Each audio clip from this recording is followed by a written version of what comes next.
CMR Jewelry inaugural offer. Flat 9% VA on gold ornaments, 12,500 off on purchase of 1 kg silver.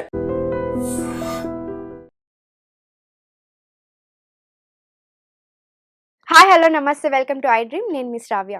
మనతో పాటు ఇప్పుడు ఉన్నారు certified financial planner Subhash Babu గారు.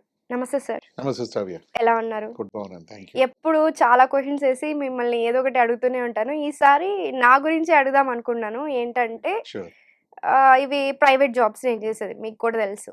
ఈ ప్రైవేట్ జాబ్స్లో మనకి రిటైర్మెంట్ ప్లాన్స్ అనేవి ఉండదు. సో నాకు తొందరగా ఎర్లీగా రిటైర్మెంట్ ప్లాన్ చేసుకోవాలని ఉంది. ఈ స్టాక్ మార్కెట్లో నేను ఒకటి విన్నాను సార్, ఫైర్ అనే కాన్సెప్ట్. తొందరగా మనం రిటైర్ అయిపోవచ్చు అని చెప్పి. సో దాని గురించి ఒకసారి చెప్తారా? షూర్. ఈ ఐడియా చాలా బాగుంటుంది. ఊహించుకుంటే you get really very happy about the whole idea. కానీ ఐడియా ఎగ్జిక్యూట్ చేయాలంటే దానికి చాలా ఇది కావాలి, డిటర్మినేషన్ కావాలి, లాట్ ఆఫ్ ప్లానింగ్ కావాలి. ఒక 40-45-50కి రిటైర్ అయిపోవాలి కంఫర్టబుల్గా. ఈ స్ట్రెస్ఫుల్ జాబ్ నుంచి వచ్చేసి ఇంకా నేను I would like to be of my own, perceive my passion. అది ఆర్టిస్టిక్ ఇది అవ్వచ్చు, పెయింటింగ్ అవ్వచ్చు, మీ కేసులో యోగా అవ్వచ్చు, సో ఏదైనా అవ్వచ్చు. ఫుల్ఫిల్లింగ్ ఉంటుంది లైఫ్ అని ఉంటుంది డెఫినెట్గా. అది చేయాలి అంటే నిందాక చెప్పినట్టు దానికి చాలా ప్లానింగ్ కావాలి. అంటే 50 ఏళ్ళకి 55 ఏళ్ళకి ఫుల్గా ఎర్నింగ్ పార్ట్ మనం స్టాప్ చేసేసి మన అరేంజ్ చేసుకున్న కార్పస్లోంచి మనం సర్వైవ్ అవ్వాలి. బ్యాలెన్స్ ఈ రోజుల్లో మళ్ళీ ఎర్నింగ్ కోసం పరుగులు తీయకుండా, కరెక్ట్, ఆ పరుగులు పెట్టకుండా హ్యాపీగా కూర్చున్న దగ్గరే మనకి పెట్టిన అమౌంట్ మనకి వస్తూ ఉంటే దాని మీద గడిచేలాగా. కరెక్ట్. సో స్ట్రెస్ లేకుండా కంఫర్టబుల్గా హ్యాపీగా మనం ఎలా కావాలో లైఫ్ లీడ్ చేయాలి అంటే ఈ రోజుల్లో లైఫ్ ఎక్స్పెక్టెన్సీ ఇండియాది కూడా పెరిగిపోతుంది. అంటే మన హాస్పిటల్ కానీ మెడికల్ అడ్వాన్స్మెంట్స్ కానీ చూస్తే దాదాపు ఈ మధ్య 70, ఇంతకుముందు 70 అంటే బాగా పెద్దవాళ్ళ ఫీలింగ్ ఉండేది. ఇప్పుడు 80 కామన్గా మనం చూస్తున్నాం. పెద్దవాళ్ళ పేరెంట్స్ 80 years, ఫాదర్ 80, మదర్ 80 అంటారు. కొంతమంది 90 ఉన్నారు, 95 కూడా చాలా మంది చూస్తాం మనం. టచింగ్ 100 కూడా కొంతమంది చూస్తాం మనం. 100 కాకపోతే అట్లీస్ట్ 80 to 90 కంఫర్టబుల్గా చాలా మంది రీచ్ అయిపోతారు. ఇప్పుడు 10% గ్రాట్యుయేట్గా ఉండొచ్చు. అంటే 55 to 90 వరకు ఉండాలి అంటే 35 years మనం సర్వైవ్ అవ్వాలి అంటే ఈ గ్రోయింగ్ రియల్ ఇన్ఫ్లేషన్ జమానాలో ఎలా ఉండాలి దానికి, with all these expenses. Correct. Expenses year after పెరుగుతున్నాయి ఇన్ఫ్లేషన్తో. దానికి చాలా ప్లానింగ్ కావాలి, చాలా డబ్బు కావాలి దానికి. సో దానికి మనం ఒక ప్లానర్తో కూర్చొని వర్కౌట్ చేసుకోవాలి. నెంబర్ 1 అంటే ఇప్పుడు ఒక వైఫ్ అండ్ హస్బెండ్ ఉన్నారు, వాళ్ళకు ఒక 50,000 ఖర్చు అవుతుంది వాళ్ళ ఇంటికి అండ్ హౌస్ హోల్డ్ ఎక్స్పెన్సెస్కి. అంటే 15 ఏళ్ల తర్వాత 20 ఏళ్ల తర్వాత 50,000 ఎంత అవుతుంది ఇన్ఫ్లేషన్ లెక్క వేసుకుంటే? అది 1.5 lakhs ఎంత అవ్వచ్చు. అది అప్రాక్సిమేట్గా 1.5 lakhs అయినప్పుడు దాదాపు ఒక 4 కోట్ల డబ్బు వాళ్ళ దగ్గర కానీ, వాళ్ళు 55 ఏళ్ళు వచ్చేప్పటికి 4 కోట్ల డబ్బు వాళ్ళు కానీ కూడబెట్టుకుని ఉంటే వాళ్ళ ఆ డబ్బులోంచి మేబీ నెలకి ఒక 2.5-3 lakhs తీయచ్చు. దాంట్లో 2 lakhs 2.5 lakhs దాంట్లో తీయచ్చు వాళ్ళు. దీంట్లో పాయింట్ ఏమిటంటే ఆ డబ్బులోంచి 2 lakhs 3 lakhs తీయడం అనేది అది ఇంపార్టెంట్ కాదు.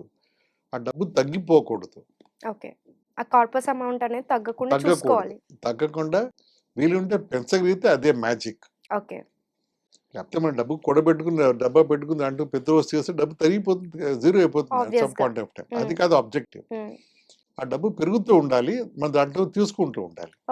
ఈ 2 ఆబ్జెక్టివ్స్ ఒక మంచి రిటైర్మెంట్ ప్లాన్తో మనం అచీవ్ చేసుకోవచ్చు. దీన్ని ఎలా సార్?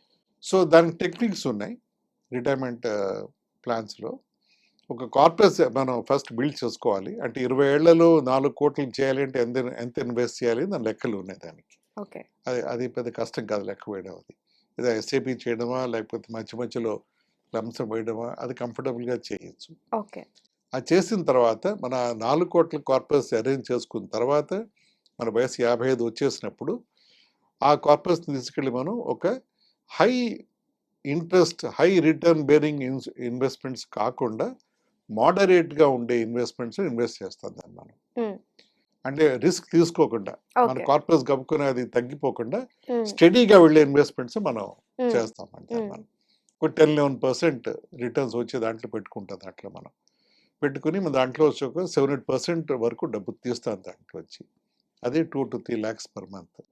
ఆ డిఫరెన్స్ ఆఫ్ 3-4% ఉన్నది అది మన కార్పస్ పెంచుతూ ఉంటుంది ఇయర్ ఆఫ్టర్ ఇయర్ అది. సో నార్మల్గా రఫ్ క్యాల్కులేషన్ వేసుకుంటే మేము మా క్లయింట్స్కి చెప్పే దాంట్లో ఇది మీరు స్టార్ట్ అయిన 4 crores 10 ఏళ్ళు 15 ఏళ్ల తర్వాత 400 కోట్లు అవ్వచ్చు. అది ఈ లోపల మీరు దాంట్లో 4 కోట్లు తీసేసే ఉండొచ్చు. దాంట్లో మీరు నెలకి 3 lakhs, ఏడాదికి 36 లక్షలు, 10 ఏళ్ళలో 3.6 crores ఇక్కడే అయిపోయింది. 15 ఏళ్ళలో 4.5 crores అయిపోయింది. అంటే మీరు పెట్టిన 4 కోట్లు దాంట్లో 4 crores తీసేసారు మీరు, అప్పటికి 4.5 crores మిగులుతుంది అక్కడ. అంటే వినడానికి చాలా ఆశ్చర్యంగా ఉంటుంది, అవును. కానీ వెరీ మచ్ పాసిబుల్. ప్రాక్టికల్ గా వర్కౌట్ అవుతుందా అనే ఆలోచన అవుతుంది, ఉంటుంది. డెఫినెట్గా అవుతుంది, డెఫినెట్గా అవుతుంది. ఇంకోటి ఏమిటంటే దీంట్లో రెగ్యులేషన్స్ పెద్దగా ఉండదు. ఓకే. దీనికి ట్యాక్స్ ఏమైనా పడుతుందంటారా ఈ ప్రాసెస్ కి? పడుతుంది, ఓకే. పడుతుంది. ఒక పెన్షన్ పడే ట్యాక్స్ కంటే తక్కువ ట్యాక్సే పడుతుంది. ఓకే. నెంబర్ 1. ఈ రోజు ఎవరికి పెన్షన్ రావట్లేదు. అవును. గవర్నమెంట్ పెన్షన్ జాబ్స్ ఎప్పుడు ఆపేశారు. ఇంత ప్రైవేట్ సెక్టర్లో పెన్షన్ ఉండదని చెప్పినట్టు అవును. దాకా. సో పెన్షన్ వచ్చేవాళ్ళు లేకపోతే బ్యాంకులో తీసుకెళ్లే ఆప్షన్ ఏముంది, లేకపోతే ఈ ఎస్డబ్ల్యూపీ కాకుండా ఇంకెక్కడ బ్యాంక్ ఎఫ్డి డిపాజిట్ ఫిక్స్డ్ పెట్టుకుని డిపాజిట్. దాంట్లో ఎవ్రీ మంత్ దాంట్లో తీసుకుంటూ ఉండొచ్చు. అవును. అది ఫుల్లీ ట్యాక్సబుల్. అది కూడా మనకి ఏదో ఒక టైంలో జీరో అవుతుంది. జీరో అయిపోతుంది.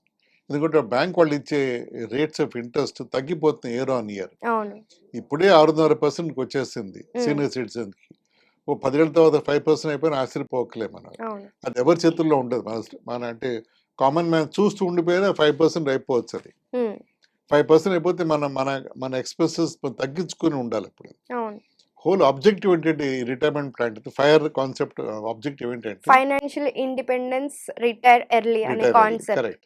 దాంట్లో ఒక ఇన్హెరెంట్ పారామీటర్ ఏమిటంటే మన లైఫ్ ఇంతకుముందు ఎలా లీడ్ చేస్తున్నామో వర్కింగ్ టైంలో, అంటే మనం ఒక కారు, ఒక డ్రైవరు, మనకు కావాల్సిన అవుటింగ్స్ కానీ, లేకపోతే ఈట్ అవుట్స్ కానీ, లేకపోతే విజిట్స్ కానీ, ఎంజాయ్మెంట్, ఎంటర్టైన్మెంట్ అవన్నీ కూడా యాజ్ మచ్ యాజ్ పాసిబుల్ కూడా ఉండాలి పోస్ట్ రిటైర్మెంట్. మనం వర్క్ చేసినప్పుడే కాకుండా వర్క్ చేయకపోయినా ఖాళీగా కూర్చున్నా కూడా సేమ్ అదే లగ్జరీ లైఫ్ ఎంజాయ్ చేసేలాగా ఉండాలి. కరెక్ట్. అయ్యో నేను ఇప్పుడు ఖర్చు పెట్టలేకపోతున్నా ఫీలింగ్తో ఉండకూడదు. ఎప్పుడు ఎస్. అంటే ఏం కావాలో ఖర్చు పెట్టుకోగలగాలి. ముందే ఎక్కువ దుబారా ఖర్చు కాకుండా, but what ever they need to spend they have to spend. Medical expense అవ్వచ్చు, లేకపోతే ఫారిన్ ట్రిప్స్ అవ్వచ్చు, వాళ్ళ అబ్బాయిల దగ్గర కలవడం, ఫ్యామిలీని కలవడం, లేకపోతే what ever they want to really go and spend time out side vacations, ఇవన్నీ కూడా వాళ్ళు వెళ్ళగలగాలి. ఇవన్నీ కూడా అచీవ్ చేయాలి అంటే మనకి ఈ ప్రాసెస్ కంఫర్టబుల్గా చేసుకోవచ్చు. ఇందాక ఒక పాయింట్ మీకు చెప్తాను. ఈ మ్యూచువల్ ఫండ్లో పెట్టిన కాన్సెప్ట్లో ఒక మంత్ ఎక్కువ కావాలి, ఏదో కారణం వల్ల ఎక్కువ అవసరం పడింది, ఎక్కువ తీసుకోవచ్చు. ఒక మంత్ తక్కువ తీసుకోవచ్చు. ఒక మంత్ 2 months ఆపేయచ్చు, కావలిస్తే పాస్ చేయొచ్చు. అంతే తప్ప అది తీసుకుని తీరాలి గ్యారంటీగా అలా ఏం లేదు దాంట్లో. అది ఆటోగా మన అకౌంట్లో పడిపోతుంది. మనం ముందే ఒక 2 months 1 month ముందే నాకు 1 month అక్కర్లేదు, 1 month పెంచాలి నాకు, 2 months ఆగాలి, ఇవన్నీ ఆపరేషన్స్ పాసిబుల్. కంఫర్టబుల్గా మనం ఇవన్నీ చేసుకోవచ్చు. ఇవన్నీ అంటే flexibility is of highest order దాంట్లో.